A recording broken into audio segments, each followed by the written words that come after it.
உயிர் வளம் பெற காய்கள் மனம் அமைதி பெற அகத்தவம் மற்றும் அகத்தாய்வு பயிற்சிகளை அளித்துள்ளார்கள்.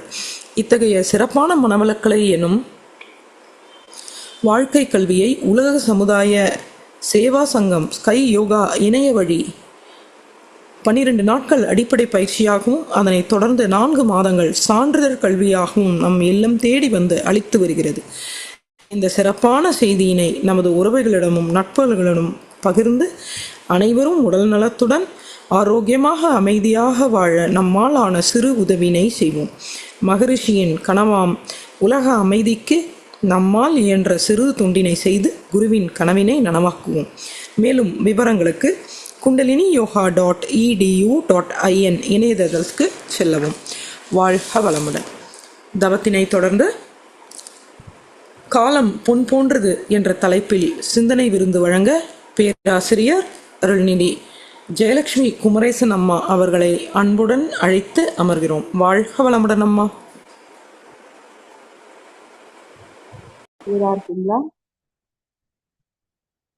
வாழ்க வளமுடன்.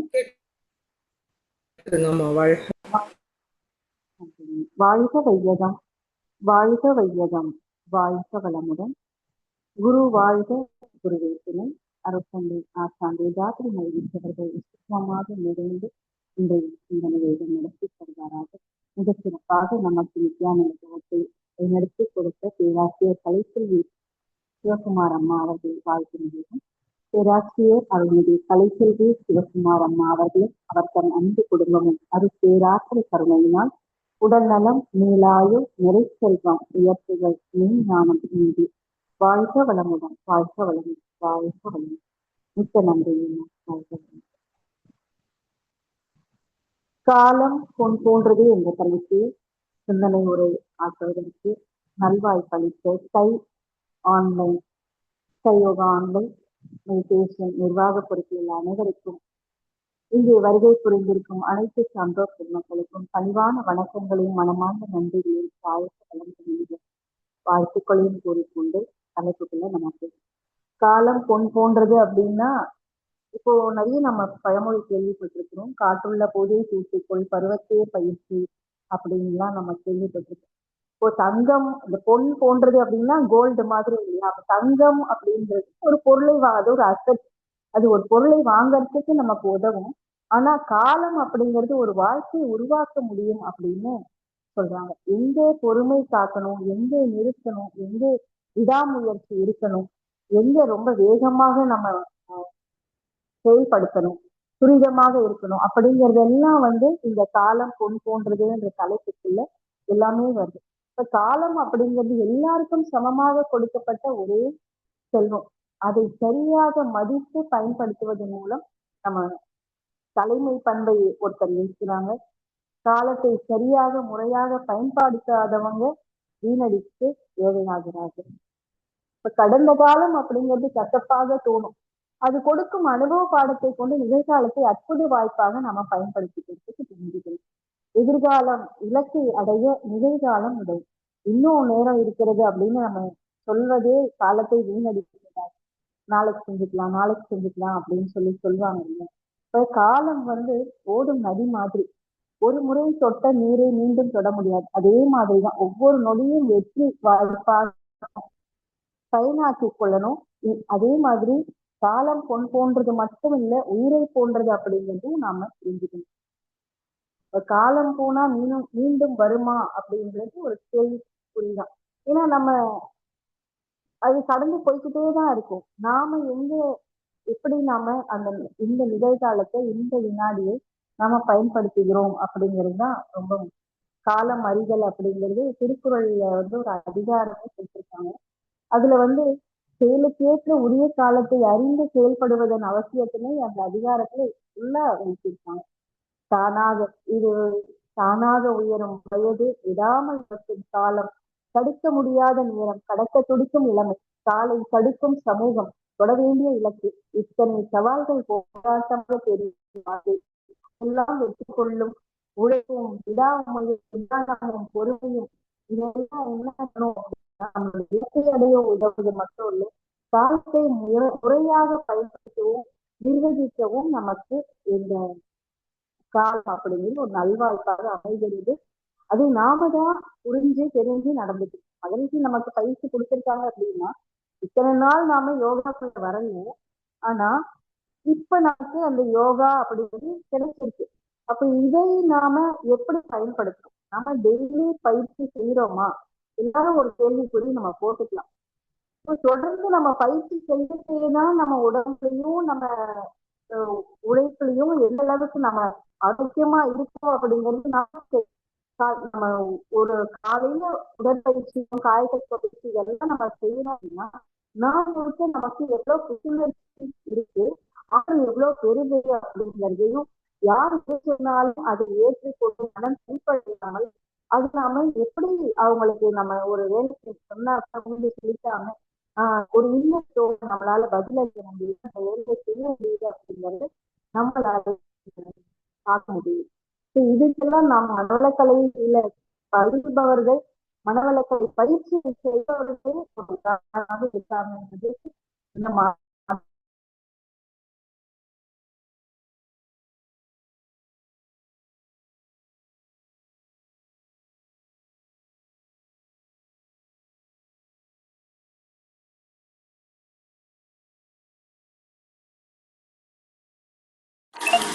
வாழ்க வளமுடன் அம்மா.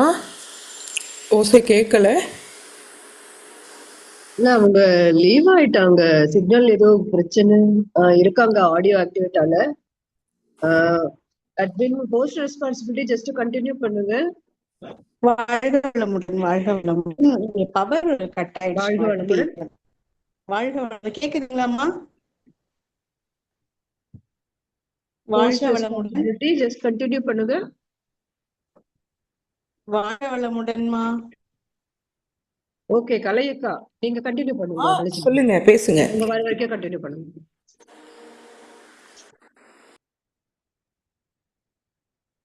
கேக்குதுங்களா? வாழ்க வளமுடன். அம்மா கேக்குதுமா? கேக்குது, பேசுங்க. கேக்குதா? வாழ்க வளமுடன். வாழ்க வையகம், வாழ்க வையம், வாழ்க வளமுடன். Signal issues.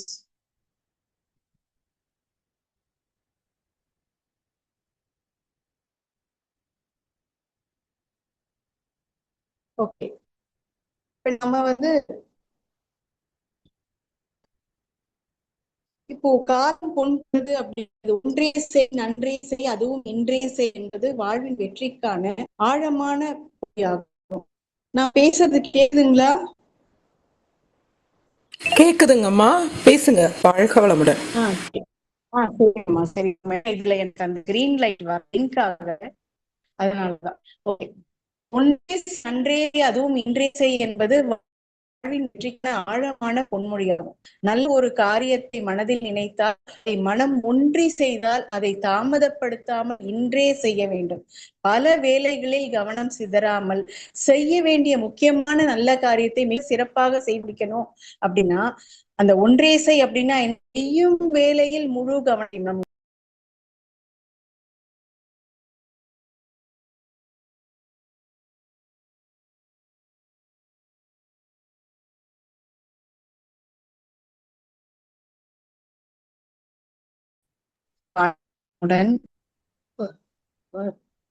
வாழ்க வளமுடன்.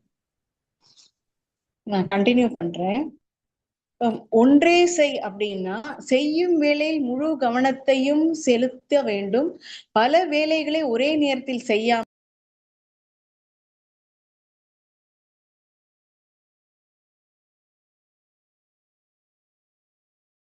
இங்க நம்ம புரிந்து கொள்ள வேண்டிய விஷயம், நன்றே செய், செய்யும் செயல் மிக சிறப்பாகவும் மற்றவர்களுக்கு நன்மை தருவதாகவும் இருக்கணும் அப்படிங்கறதுதான். அப்போ இன்றே செய் நாளை பார்க்கலாம் அப்படின்னு ஒரு செயலை தள்ளி போடக்கூடாது. நன்மைகள் வேலைகளில் தேக்கம் இல்லாம சோம்பல் நீங்கி மன நிம்மதி கிடைக்கும், வாழ்வில் விரைவாக முன்னேறலாம். இந்த மாதிரி நம்ம தள்ளி போட்டுக்கிட்டே இருந்தோம் அப்படின்னா அது நமக்கு எந்த ஒரு வேலையும் முடிக்க முடியாது. அப்போ தள்ளி போட்டு கொண்டிருக்கும் முக்கியமான வேலை எது என்பதை சொன்னால் நம்ம இப்போ உங்க எல்லாருக்குமே தெரியும், ப்ரையாரிட்டைஸ் பண்ணணும். இப்போ 2 வேளை அட் அ டைம் பார்க்கணும் அப்படின்னா முதல்ல இப்போ வெளியூருக்கு போகணும், அதுக்கு முன்னாடி வீட்டுக்கு தேவையானதை வாங்கி வச்சுட்டு போகணும். அப்போ நம்ம வாங்கி வைக்க வேண்டியதை முதல்ல செஞ்சுட்டு அதுக்கப்புறம் நம்ம ஒரு ட்ரெயினுக்கு பிடிக்கிறதோ இல்ல பஸ்லயோ இல்ல கார்லயோ எதுலயோ நாம போகிறதுக்கு நம்ம பிளான் பண்ணி பண்ணணும். இப்ப காலம் பொன் போன்றது அப்படிங்கிறது இழந்தால் மீட்கக்கூடிய உயர் மதிப்பை குறிக்குது. அப்ப இழந்த தங்கத்தை மீண்டும் பெறலாம், ஆனால் இழந்த எவராலும் எப்போதும் திரும்ப பெற முடியாது. இது வந்து பருவமழை காலத்தில் முழுசும் உழைத்தும் அறுவடை செய்ய முடியாது.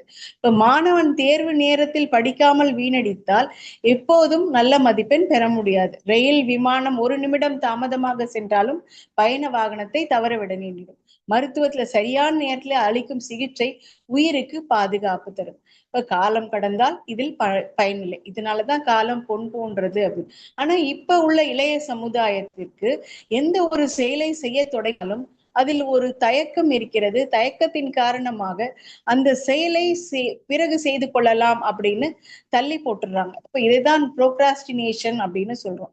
அப்போ நமக்கு சில நேரங்கள்ல சில விஷயங்கள் செய்யவே தோணாதுதான்.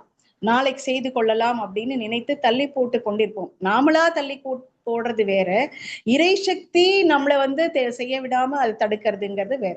அப்போ நம்ம நினைத்து தள்ளி போட்டு கொண்டிருக்கும் போக போக அந்த விஷயம் செய்வதற்கு ஈஸியாக மாறிவிடும் அப்படின்ற நினைப்பு நமக்கு இருக்கும். அப்ப 1 வருஷத்து பாடத்தை வந்து 1 வாரத்துல படிச்சு எக்ஸாம் எழுத முடியுமானா எழுத முடியாது. அப்போ அன்னன்னைக்கு நம்ம என்னென்ன பாடம் இருக்கோ அதை படிச்சு நம்ம முறையாக அதை பயிற்சி செஞ்சா மட்டும்தான். இப்போ ஆடிக்கு ஒரு தடவை பயிற்சி எக்ஸசைஸ் செய்யறதும், அமாவாசைக்கு ஒரு தடவை நம்ம எக்ஸசைஸ் பண்றதும் பண்ணா நம்மளால ஆரோக்கியமா இருக்க முடியுமா அப்படின்னா கண்டிப்பா இருக்க முடியாது. நமக்கு உடற்பயிற்சியும் வேணும், உணவிலும் உழைப்பிலும் உறக்கத்திலும் பாலுறவிலும் எண்ணத்திலும் ஒழுக்கம் வேணும். அதுல அளவு முறை வேணும். ரொம்ப அதிகமாகவும் பயன்படுத்தக்கூடாது, முறையாக பயன்படுத்தணும். அலட்சியமும் இருக்கக்கூடாது. அப்போ இதுதான் நாம புரிந்து கொள்ளணும். அப்ப காலத்தோடு முறையாக நிறைவேற்றும் போது அதை எதுவுமே நமக்கு வந்து ஒத்த உதயமாக இயற்கையே அமையும். சோ இதுதான் நம்ம வந்து சொல்வோம் இல்லையா, ஒரு எல்லாருக்குமே வந்து சில்லுன்னு தண்ணியில குளிக்கிறதுக்கு பயம் இருக்கும். ஆனா நம்ம வந்து வெளியில நிக்கிறோம், காத்து அடிச்சுக்கிட்டு இருக்கு. இப்ப தண்ணீர் அதாவது ஒரு விஷயத்தை ஆரம்பிக்காமல் நாம தள்ளி போட்டு கொண்டே போவதால் ஏதும் மாறப்போவதில்லை. ஏதாவது முயற்சி செய்து விட்டு காத்திருந்தால் பரவாயில்ல. அதுதான் சொல்றோம், கடமையை செய், பலனை எதிர்பாராதே. நம்ம முயற்சி செஞ்சுக்கிட்டே இருக்கணும், அதுக்குண்டான பலனை எதிர்பார்க்காம இருக்கணும். ஆனா அதற்குண்டான பலன் கண்டிப்பாக இறை சக்தி நமக்கு கொண்டு வந்து சேர்க்கும். இப்ப எதுவுமே செய்யாம காத்திருப்பதில் எந்த பயனுமே இல்லை. ஒரு 3 பிச்சைக்காரன் இருக்கான். ஒருத்த வந்து கட்டுக்கட்டா பணக்காரங்க, தன்னோட பையன் வந்து ரொம்ப சோம்பேறியா இருக்கான். அவனுக்கு பாடம் சொல்லணும் அப்படின்றதுக்காக அவன் கட்டுக்கட்டா பணம் எடுத்துட்டு போய் அந்த 3 பிச்சைக்காரனுக்கு கட்டுக்கட்டா பணம் கொடுக்குறாங்க. ஒரு 3 மாசம் கழிச்சு, 3 மாசம் இல்ல 1 வருஷம் கழிச்சு திரும்ப போய் அந்த இடத்துல பாக்குறாங்க. அந்த இடத்துல ஒரு பிச்சைக்காரன் மட்டும் இருக்கான். மீதி 2 பேர் எங்கப்பா அப்படின்னு கேக்குறாங்க. அந்த பிச்சைக்காரன் வந்து இதோ எதிர்க்க தெரியுது பாருங்க ஒரு ஐஸ்கிரீம் ஷாப்பு, அந்த கடையை அவன் தான் வச்சிருக்கான் அப்படின்னு. அப்ப இன்னொரு பிச்சைக்காரன் எங்க அப்படின்னா, அவன் அப்படியே இந்த தெரு முனையில போங்க, அந்த ஒரு சூதாட்டம் கேம்பிளிங் ஒண்ணு இருக்கும், அங்க உட்கார்ந்து சூதாடிக்கிட்டு இருப்பான் அப்படின்னு சொல்றாங்க. அப்போ இந்த பிச்சைக்காரன் இப்போ அவன் அந்த ஐஸ்கிரீம் கடைக்கும் போய் பார்த்த உடனே அவன் நீங்க பணம் கொடுத்ததுனாலதான் நான் முன்னேறி கொஞ்சம் கொஞ்சமா நான் வந்து என்ன டெவலப் பண்ணிக்கிட்டேன், இப்போ நல்ல கடை ரன் ஆகிட்டு இருக்கு அப்படின்னு நான் உங்களுக்கு கூடிய சீக்கிரம் நான் அதை கடனாக நினைத்து அந்த கடனை கண்டிப்பாக உங்களுக்கு திருப்பி செலுத்துறேன் அப்படின்னு நினைச்சு அவன் சொல்றான். கடன் எல்லாம் வேண்டாம்ப்பா, நீங்க திருப்பி கொடுக்கவே வேண்டாம், அதை நீங்க வந்து நல்லபடியா நீங்க முன்னேறி வாங்க அப்படின்னு சொல்லிட்டு வந்துடுறாரு. இப்ப அதே கேம்பிளிங் அந்த சூதாடுறவனை போய் பாக்குறாங்க. அந்த பையனையும் கூட்டிட்டு தான் போறாங்க. போய் பார்த்த உடனே இங்க பாரு, தான் பையன் கிட்ட சொல்ற 3 பேருக்கும் ஒரே நேரத்துல ஈக்குவல் அமௌண்ட் தான் கொடுத்தேன். ஆனா ஒருத்தர் வந்து அந்த பிச்சைக்காரனா இருக்கிறவன் ஏன் நீ எதுவும் பண்ணலையா அப்படின்னா, நான் அந்த பணத்தை வச்சு என்ன பண்ணேன் அப்படின்னா, அந்த பணத்தை வச்சு நான் ஒரு வருஷமா வந்து நல்லா சாப்பிட்டேன், பிச்சையே எடுக்கல. அப்புறம் ஒரு 6 மாசம் வரைக்கும் பிச்சையே எடுக்காம சாப்பிட்டேன். அதுக்கப்புறம் திரும்ப நான் பிச்சை எடுக்கிற மாதிரி சொன்னேன். எல்லா பணம் எல்லாம் காலி ஆயிடுச்சு. திரும்ப அந்த 6 மாசத்தை வந்து நான் இப்ப பிச்சை எடுத்து பொழைச்சுக்கிட்டு இருக்கேன் அப்படின்னு சொல்லி அவன் சொல்லுவான். அப்போ அந்த இன்னொருத்தன் வந்து சூதாடுறான். அப்போ இந்த ஒரு பணம் வந்து ஒருத்தன் தப்பான வழியில பயன்படுத்துறான், ஒருத்தன் பயன்படுத்தாம பிச்சைக்காரனா இருக்கான், இன்னொருத்தன் அதை முறையாக பயன்படுத்தி முன்னேறான். இதுதான் காலம் அப்படிங்கிறது நமக்கு தரக்கூடிய பாடம் என்ன அப்படின்னா, நாம் அதை முறையாக பயன்படுத்துகிறோம் அப்படிங்கிறது தான். அதே இப்போ விவசாயத்துல நெல்லு விளைவிச்சு அதை கரெக்டான பீரியட்ல அறுவடை செய்தால் மட்டும்தான் அதை நாம முழுமையாக எல்லாருக்கும் உணவாக கிடைக்கும். அதை விதைக்கிற நேரமும் சரி, அறுவடை பண்ற நேரமும் சரி, அது சரியானதாக இருக்கணும். அந்த நேரம் அப்படிங்கிறது குறிப்பிட்ட நேரமாக இருக்கணும்.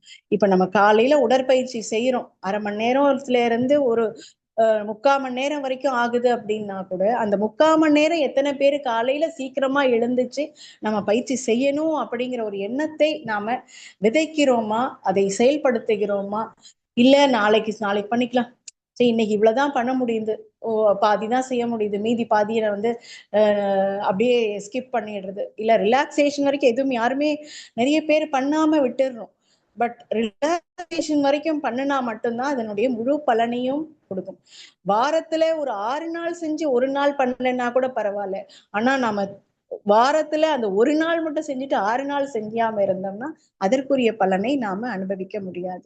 இன்னைக்கு நாம ஒரு விஷயத்துல ஒன்றி நாம செய்ய முடியுது, கவனிக்க முடியுது. தவம் வந்து ஒரு நுணுக்கமான ஒரு நுண்ணறிவு திறனை நமக்கு கொடுக்குது, அவ்வளோ ஷார்ப்னஸ் கொடுக்குது. நம்ம ஒரு கிளாரிட்டி, இன்னைக்கு இதை செய், இதுக்கு அடுத்து இதை பண்ணலாம், இந்த டைமுக்குள்ள இதை முடிக்கணும், இதுக்கு நெக்ஸ்ட் இதை பண்ணணும் அப்படின்ற ஒரு கிளாரிட்டி கொடுக்குது அப்படின்னா அதுக்கு தவமும் தற்சோதனை நமக்கு என்ன பண்ணுது அப்படின்னு கேட்டா, அடுத்து நம்ம என்ன பண்ணணும், அப்படி இதை செய்யலாமா வேண்டாமா, இது தப்பா சரியா அப்படிங்கிற டிசிஷன். தவத்துல எவ்வளவோ நம்ம உயிர் மேல தவம் வைக்கும் போது உயிர் இந்த கருமைய பதிவுகள் எல்லாம் கிளம்பிட்டு வரும். இப்போ நம்ம பஞ்சேந்திரிய தவத்துல பண்ணும்போது அத கடைசியில ஆகினை தூரியம்ல வரும்போது அது ஃபில்டர் ஆயிடும்.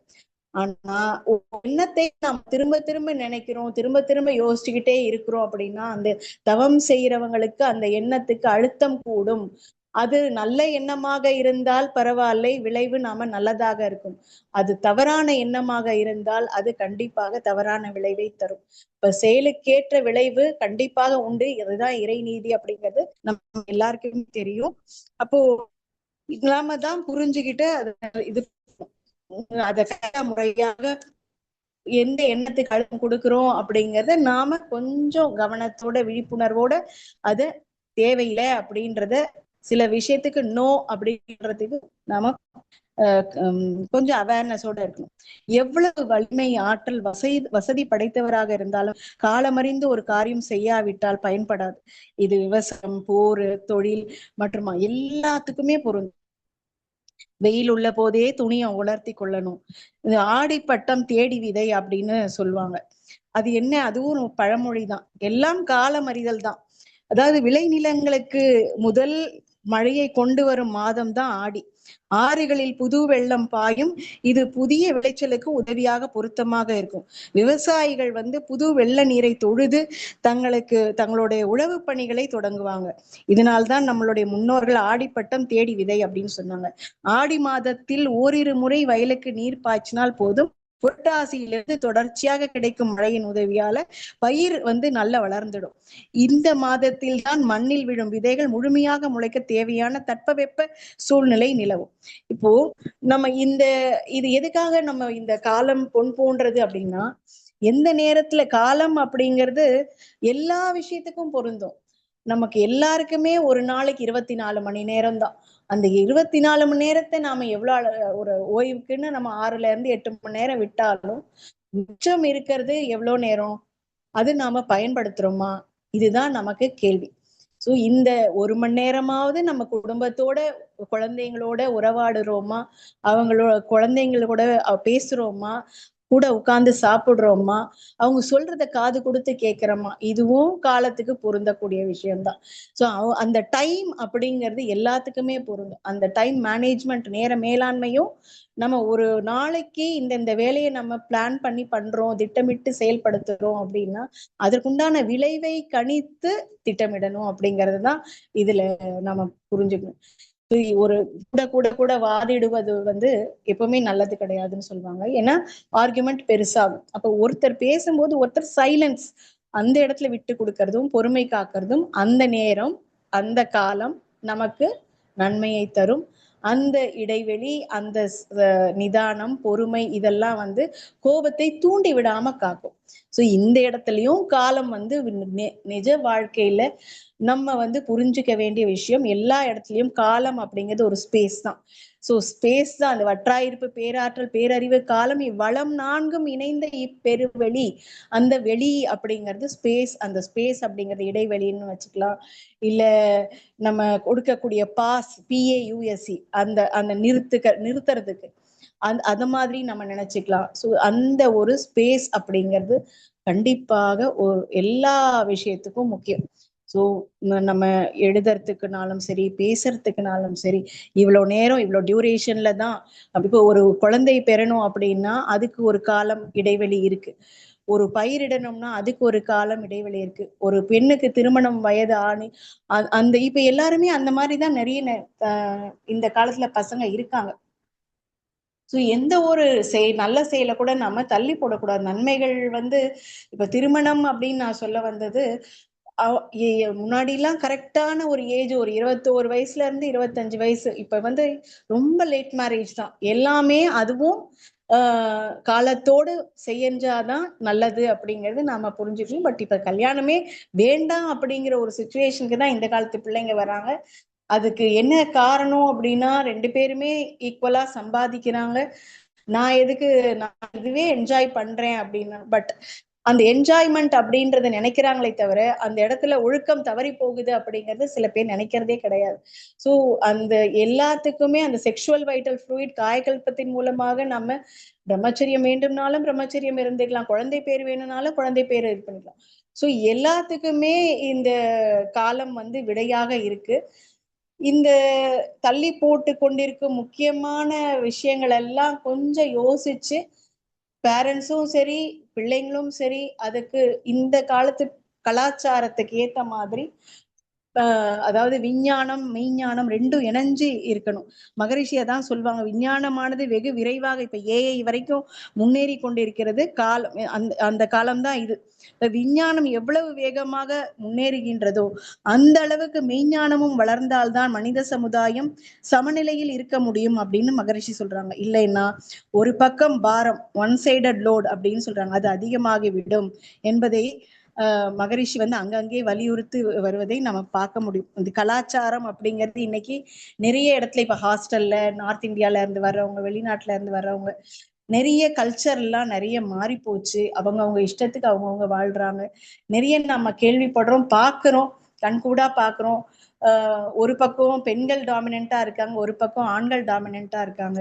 ஆனா இப்ப எங்கேயுமே சரிசமமாக சமாதானமாக விட்டு கொடுத்து போகிறதுக்கு யாருமே தயாராக இல்லை. பட் ஒன்னே ஒண்ணு மட்டும் நம்ம என்ன நம்பலாம் அப்படின்னா, மனவளக்கலைக்கு வந்தா இதெல்லாம் கொஞ்சம் விட்டு கொடுத்து போற பழக்கமும் வருது, பொறுமையும் வருது, யாருக்கிட்ட அனுசரிச்சு போகணும், எங்க நம்ம அமைதியா நிம்மதியா இருக்கணும், பொறுமை காத்து இருக்கணும் அப்படிங்கிறது நம்ம நம்ம கொஞ்சம் மனவளக்கலை பயிற்சிய பிள்ளைங்களுக்கு கொடுத்துட்டாலே போதும். இப்ப சின்ன குழந்தையில இருந்தே இப்ப ஒழுக்க பண்பாடு வேணும் அப்படின்னு கண்டிப்பா நமக்கு வேணும் அப்படின்னு நினைச்சோம் அப்படின்னா, மனவளக்கலை பயிற்சியை தயவு செய்து தேடி அவங்களுக்கு கொடுங்க. அதுதான் நாம அவங்களுக்கு நாளைய வாழ்க்கை, நாளைய ஒழுக்கம்.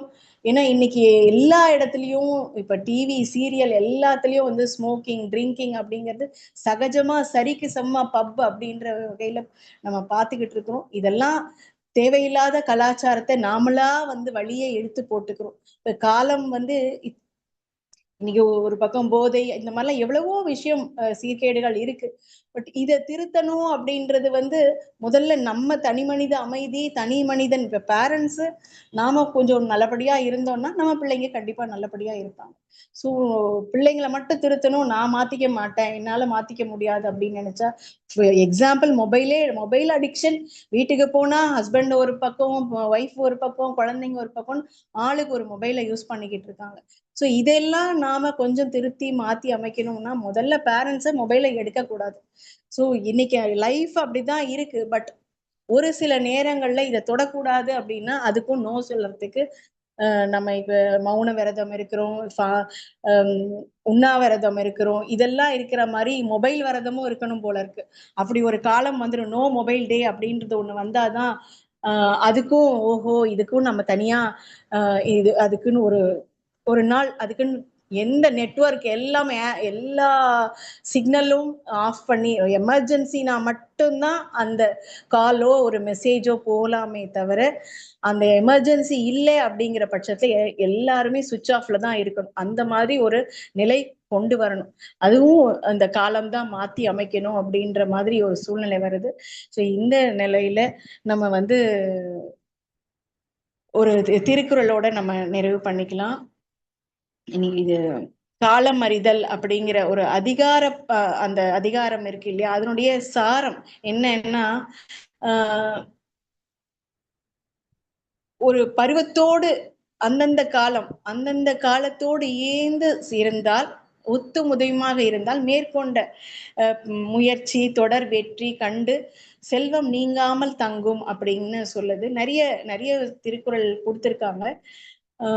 இதுல வந்து ஒரு பாடல்ல நான் பார்த்தேன், எங்கே போய்விடும் காலம் அது என்னையும் வாழ வைக்கும், நீ இதயத்தை திறந்து வைத்தால் அது உன்னையும் வாழ வைக்கும், உள்ளதை சொல்லி நல்லதை செய்து வருவதை வரட்டும் என்றிருப்போம், கண்ணீர் எல்லாம் புன்னகையாகும் கடமையின் வழியே நின்றிருப்போம்.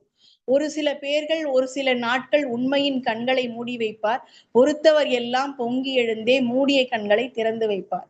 கால்கள் இருக்க கைகள் இருக்க கவலைகள் நம்மை என்ன செய்யும், உழைப்பது ஒன்றே செயல் என கொண்டால் நடப்பது நலமாய் நடந்துவிடும். இந்த பாடலோடு நான் இந்த காலம் பொன் போன்றது என்ற சிந்தனையை நிறைவு செய்து கொள்கிறேன். பொறுமையாக கேட்டமைக்கு மிக்க நன்றி. அனைவரும் அருட்பேராற்றல் கருணையினால் உடல் நலம் நீளாயும் நிறை செல்வம் உயர்ப்புகள் மெய்ஞானம் ஓங்கி வாழ்க வளமுடன் வாழ்க வளமுடன் வாழ்க வளமுடன். மிக்க நன்றிங்கம்மா.